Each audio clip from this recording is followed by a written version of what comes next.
பாட்டிமா, இன்னைக்கு என் சிநேகிதிங்க வந்திருக்காங்க. நான் அவங்க கூட போகணும். ரொம்ப முக்கியமான வேலை இருக்கு. போயிட்டு வரட்டா? உன்னை போயிட்டு வானோ போகாதேன்னோ சொல்றதுக்கு எனக்கு உரிமை இருக்கணும் இல்லம்மா. நீ இந்த வீட்டுக்கு உரியவளாயிட்டா உன்னை போயிட்டு வானோ போகாதேனோ நான் சொன்னா அதுல ஒரு அர்த்தம் இருக்கும். இவ்வளவு நாள் நீ எங்களோட இருந்தாலும் உன் மாற்றாந்தாய், உன் கல்யாணம் எல்லாம் எங்களுக்கு வெறும் கதையாவே இருந்துச்சு. ஆனா அதெல்லாம் எங்களுக்கு அவசியம் இல்ல. நீ எங்க வீட்டு பொண்ணாயிட்டா அதே போதும். ஒவ்வொருத்தர் கதையும் விதியோட எழுத்துங்கிறாங்க. என் கதை அந்த விதிக்கு கூட தெரியாது. உங்களுக்கு நான் வேற என்ன சொல்ல முடியும்? போயிட்டு வரேன்.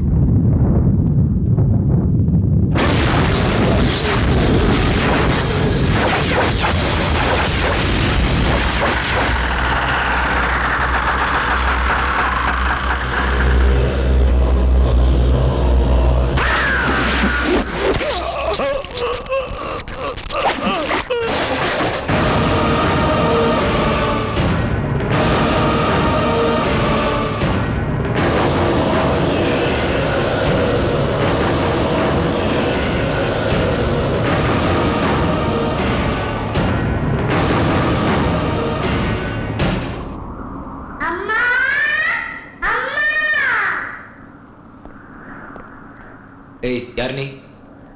சின்ன பையனா? அது தெரியாம தான் கேக்குறேனா? யார் சொல்லு? நீ இருடா. உன் பேர் என்ன தம்பி? நான் எங்க அம்மா வீட்டுல இருக்கும்போது எங்க அப்பா செத்து போயிட்டாருங்க. எனக்கு பேர் வைக்காம எங்க அம்மா செத்து போச்சுங்க. 10 நாளைக்கு ஒரு தடவை கூட எனக்கு சாப்பாடு கிடைக்காதுங்க. உங்க வீடு நல்லது, உங்க வீட்டுல இருக்கிற எல்லாருமே நல்லவங்கன்னு தெரிஞ்சு உங்க வீட்டுல வேலை கேட்கலாம் வந்தாங்க. நீங்க என்ன வேலை சொன்னாலும் செய்யறங்க. எனக்கு சம்பளமே தேவையில்லைங்க. நீங்க சாப்பிட்டதுப்பா மிச்சம் எவ்வளவு தந்தா போதுங்க. டேய், நீ என்ன வேலை செய்வடா? இந்த 10 ரூபா எடுத்துட்டு போ. இந்த பிச்சை வேணும்னா நான் வெளியே கேட்டு வாங்கியிருப்பாங்க. வேலைக்கு உங்க வீட்டுக்கு வந்திருக்கவே மாட்டேங்க. பாவம் சின்ன பையன். நம்ம வீட்டுல ஏதாவது ஒரு வேலை செய்வான். இருக்க சொல்லுங்க. நமக்கு சரி, உன் புருஷன் ஒத்துக்கணும் இல்ல? என்ன டிஸ்கஷன்? யார் அந்த பையன்? இவன் இங்க வந்து வேலை வேணும்னு கேக்குறான். இவங்க 2 பேரும் இவனை சப்போர்ட் பண்றாங்க. இது என்ன சத்திரம் நினைச்சீங்களா? சின்ன பசங்களை வேலையில வைக்க கூடாதுன்னு அரசாங்கம் சொல்லு தெரியுமா? தினமும் மாறி போற அரசாங்கம் என்ன வேணும்னாலும் சொல்லுங்க. திங்க சோறு இல்லாம எரியிற வயிற்று கேட்டா தெரியுங்க எங்களோட பசிய பத்தி. இந்தாங்க, இங்க எல்லாரும் விட நீங்க தாங்க நல்லவர். இது சும்மா கத்துவீங்க, கோவப்படுவீங்க. அதுக்கெல்லாம் காரணம் நீங்க இல்லங்க, உங்க சுத்தி இருக்கிற மத்தவங்க தான். பாருங்க, நீங்க எவ்வளவு அழகா இருக்குன்னு தெரியுமா உங்களுக்கு? உங்க பக்கத்துல இருக்கறனால தானங்க உங்க மனைவி கூட அழகு வந்திருக்கு. இந்தாங்க, நீங்க 2 பேரும் சீதாராமனுங்க. ராமகிருஷ்ணமானது அனில். அந்த அனில் நான் தாங்க. நீங்க பாலம் கட்டும்போது நான் உங்களுக்கு உதவி செய்தாங்க ஐயா. அதை நீங்க மறந்து போயிட்டீங்க. அதாவது ஞாபகம் இருந்தா எனக்கு வேலை கொடுங்க ஐயா. சரி சரி, நேரத்தை வீணாக்காம வேலை செய்யணும். டிசிப்ளினா இருக்கணும். ஜிஞ்சனுக்கு தான் இங்க பாயிண்ட் மேல ஒரு யார் அது? எங்க அது? என்னையா? ஆமா, உன்னதான். நான் உனக்கு சிஷ்யனா? சரி, யாரா நீ? நான் இன்னைக்கு தான் இந்த வீட்ல புதுசா வேலைக்கு சேர்ந்திருக்கேன்டா. டாங்கிரே, நீ காலு கையோட செய்யற வேலைய நான் என்னோட கண்ணாலே செய்வேன்டா. நீ ஒரு நாள்ல செய்யற வேலைய நான் ஒரு நிமிஷத்துல செஞ்சிருவேன்டா. இன்னையில இருந்து இந்த வீட்ல நீ எல்லா வேலையும் செய்யக்கூடாது, கொஞ்சம் வேலை தான் செய்யணும். பின்ன மீதி வேலையெல்லாம் யார் செய்யறது? இன்னையில இருந்து இந்த வீட்ல எல்லார் வேலையும் நானே கவனிச்சுக்கிறேன்.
காத்து கிடையாது, மழை கிடையாது, ஒரு மின்னலும் இல்லாதப்போ இப்படியே இடி விழுந்தது. நல்ல வேளை, மண்டையில விழ வேண்டியது மரத்தோட போச்சு. எல்லாம் உன் அதிர்ஷ்டம். என் மனசு ஒரு மாதிரியா இருக்கு. வீடெல்லாம் பிசாசுங்க திரியறதாட்டம் இருக்கு. அம்மாடி, வாம்மா, ஒரு வாட்டி ஜோசியர்கிட்ட போயிட்டு வரலாம். ஏதாவது எந்திரம் தருவாருமா. பாருங்க, எத்தனை இடத்துல இப்படி இடி விழல. நம்ம வீட்ல விழுந்ததுனால நமக்கு பயம் உண்டாக்குறது சகஜம். ஒண்ணும் பயம் இல்ல, கவலைப்படாதீங்க. சரி வாடா, நாமாவது போய் இப்படி ஏன் நடக்குதுன்னு தெரிஞ்சுக்கிட்டு வரலாம். வா. விடுங்க பெரிய மேடம், இதெல்லாம் போய் பெருசா பேசிக்கிட்டு. இதெல்லாம் வாழ்க்கையில சகஜம். அம்மா நீங்க ஜாகிரதையா இருங்க. யந்திரம் கூட அசத்துறேன் நானு.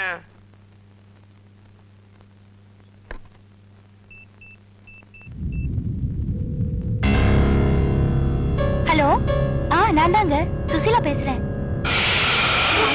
வீட்டுக்கு வந்துட்டீங்கல்ல?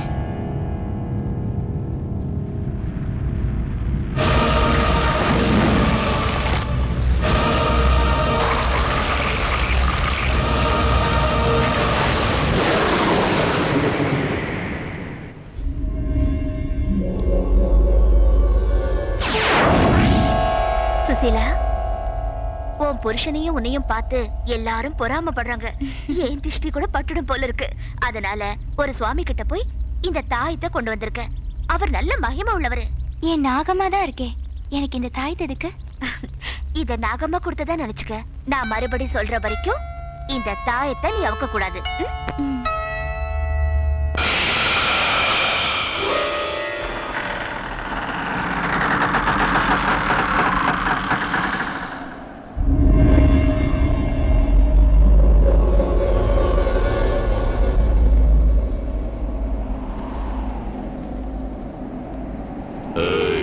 எழுந்துரு.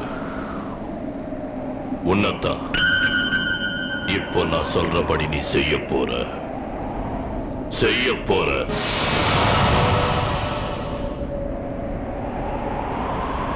இப்ப நீ போய் சுசீலா இடது கையில இருக்கிற தாயத்தை அவுத்து போ.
நிழலில் இருக்கும் மனிதர்களை நீ என்ன மந்திர தந்திரம் செய்தாலும் எதுவும் செய்ய முடியாது.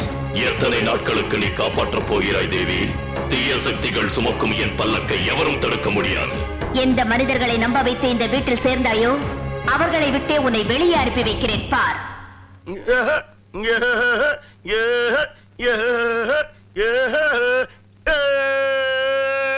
குட்டி சாத்தா.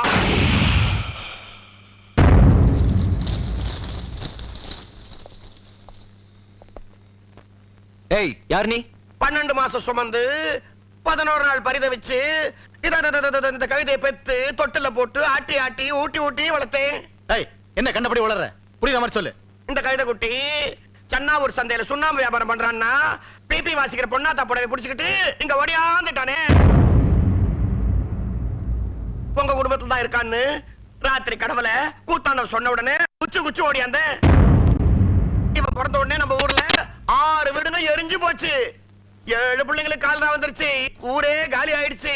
வெள்ள காக்கா கருப்பு முட்டை போட்டுச்சு. நடுராத்திரியில நிறைய வந்துருச்சு. ஆகாயத்துல இருக்கிற நட்சத்திரம் நக்கி நக்கி ஊழிச்சு. இந்த கன்றாவை பிடிச்சவன் எந்த வீட்டுக்கு போனாலும் அந்த வீடு பொக்குன்னு நெருப்பு பிடிச்சு கப்பு கப்புன்னு எரிஞ்சு போடும். ஏண்டா, அப்பா அம்மா இல்லன்னு எங்ககிட்ட ஏன் போய் சொன்ன? என்ன என்ன உன கேள்வி கேட்டுட்டு இருக்க? இந்த மாதிரி கழுதி எல்லாம் கொண்டு வந்து வீட்டுல வச்சிட வேண்டியது. இந்த புள்ளை விட்டு வெளியே போ. போடா. அட என்னடா இது மொறப்பு? வட வீட்டுக்கு.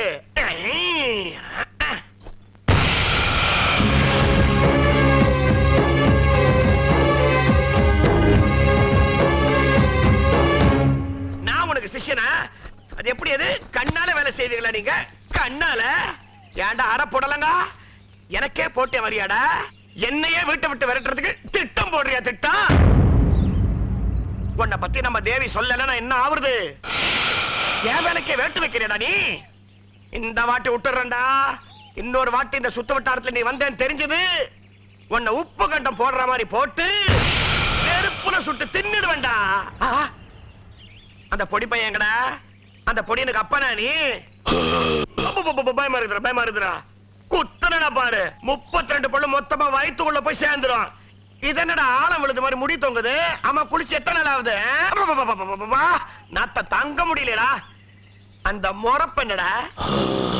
அந்த முக்கல் என்னடா? குரங்கு மூஞ்சி படுவா. குரங்காக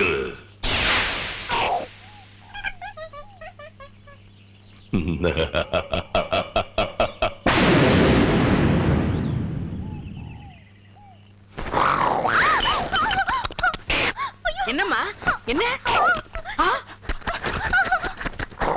குரங்கெல்லாம் வருது? டேய் விஜய்,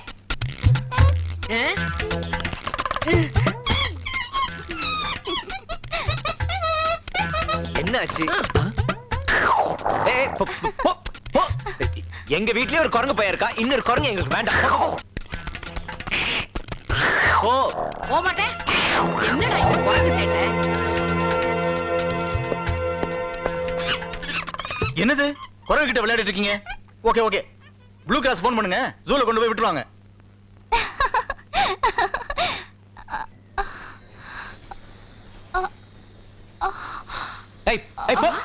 அண்ணி, என்ன என்னாச்சுமா? டேய், நீ போய் டாக்டருக்கு போன் பண்ணு. என்ன சுசி? புள்ள பிறக்க போகுதுடா. உங்க அண்ணன் அப்பாவை போறான்டா. அப்ப அம்மா யாரு? உங்க அண்ணிடா. கங்க்ராச்சுலேஷன். Thank you.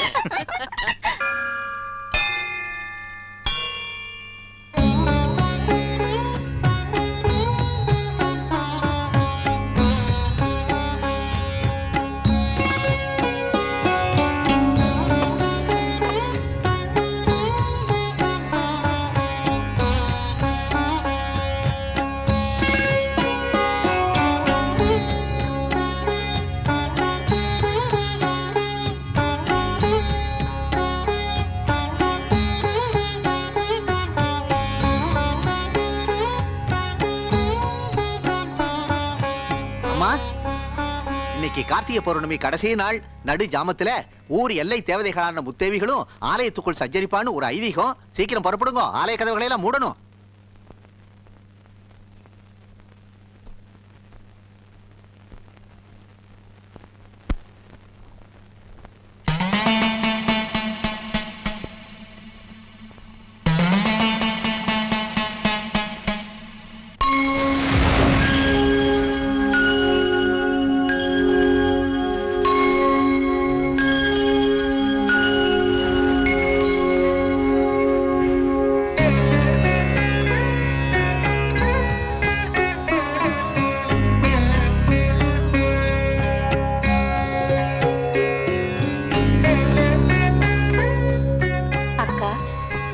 அழகிய தீபங்களால் கோவிலுக்கு கோலமிட்ட நங்கை புண்ணியவதி தானே? மஞ்சள் குங்குமத்தோடு நம் அக்கா தங்கையருக்கு காணிக்கை தந்த பெண் அன்புக்குரியவள்.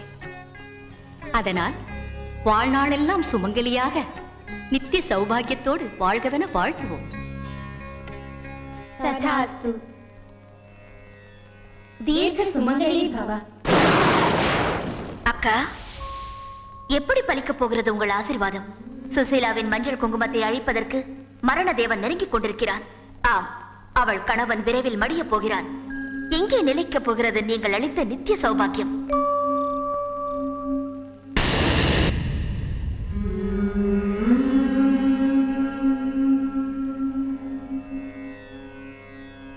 எல்லாம் ஞான கண்ணால் கண்டோம் கண்ணே. நீ நிலைநிறுத்திய அக்குடும்பம் என்றும் அழிந்து போகாது. விதி கூட தப்பிக்க இயலாத இந்த விபரீதத்திற்கு எவர் தப்பிக்க இயலும்? எத்தனை காலங்கள் மாறினாலும் இந்த கஷ்டமெல்லாம் கடைசியில் பெண்களுக்குத்தான். இந்த விபத்து நீங்கக்கூடியதாகையால் இந்த கண்டம் தீரக்கூடிய மார்க்கம் உள்ளதால் எமது நாவிலிருந்து அருள்வாக்கு பிறந்தது. ஆமாம் என்றால் உங்கள் வாக்கு பலித்து சுசீலா தீர்க்க சுமங்கலியாக இருக்க மார்க்கம் என்னக்கா? அது நிறைந்த சௌபாகிய விரதம். இமாலய சிகரத்தில் தேவதைகள் சஞ்சரிக்கும் இடத்தில் 3 மூர்த்திகளை படைத்திருக்கும் தாய் பராசக்தி வீற்றிருக்கிறாள். அந்த ஜெகன்மாதா அமிர்த வர்ஷினி, கருணா சுரூபிணி. அந்த தாயிடம் சென்று நவராத்திரியில் 9 நாட்களும் நியம நிஷ்டையோடும் பிரம்மச்சரியத்தோடும் இடைவிடாமல் அந்த விரதத்தை அனுஷ்டிக்க வேண்டும். அங்கே திவ்ய கங்கையில் ஸ்நானம் செய்து ஸ்வர்ண மஞ்சள் குங்கும குகையில் கொட்டும் மஞ்சள் குங்குமத்தால் அர்ச்சித்து அங்க பிரதர்ஷனத்தோடு ஆராதித்து அந்த தாயை நினைத்து அவளை மகிழ்வித்தால் 9வது நாளில் அந்த சக்தி கிருபா கடாட்சமாய் அகன்ற ஜோதியாய் தோன்றுவாள். அது மரணத்தை அழித்துவிடும். அங்கனம் தோன்றிய மறுகணம் அந்த சுசீலா கணவன் தீர்க்காயுள் பெற்று விடுவான். செய்கிற நியம நிஷ்டையில் குற்றம் நேர்ந்தாலும் 9 நாட்களில் விரதம் பூர்த்தியாகாமல் போனாலும் தேவி ஆத்திரம் கொள்வாள். உன் காரியம் நிறைவேறாது. நல்லது, சுசீலாவை இந்த விரதம் இருக்கச் செய்கிறேன். ஆனால் மானிடர் மட்டும் அப்பிரதேசத்தை சேர்வது கடினம். எனக்கு இது கடினம் இல்லையக்கா. சுசீலாவை இல்லத்தில் விரதம் இருக்கச் செய்து அவ்விடத்திற்கு நான் செல்கிறேன். உனக்கு அந்த அருகதை இல்லை தாயே. இந்த விரதத்தை 3 முடிச்சுகள் விழுந்த சுமங்கலிகள் மட்டுமே செய்ய வேண்டும். அந்த இல்லத்தோடு சம்பந்தம் உள்ளவர்கள் தான் செய்ய வேண்டும். நாகலோகத்திலிருந்து வந்த நாகக்கன்னினி இப்பூலோகத்தில் சுமங்கலி எப்படி ஆவாய்? அந்த இல்லத்திற்கு எப்படி சம்பந்தம் ஆவாய்?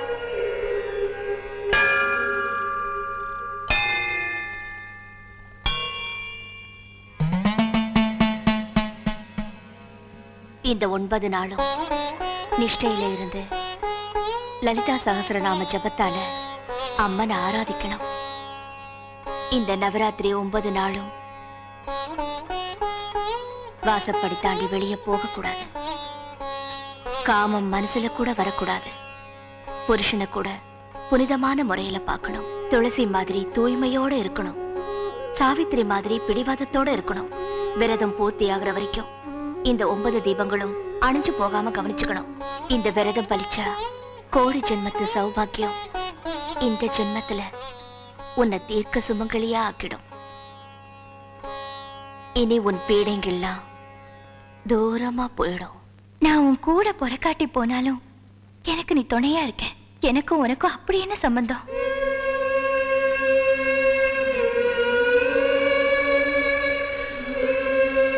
இந்த விரதத்தை 3 முடிச்சுகள் விழுந்த சுமங்கலிகள் மட்டுமே செய்ய வேண்டும். அந்த இல்லத்தோடு சம்பந்தம் உள்ளவர்கள் தான் செய்ய வேண்டும். வேணும். உனக்கும் எனக்கும் ஒரு பந்தம் வேணும்.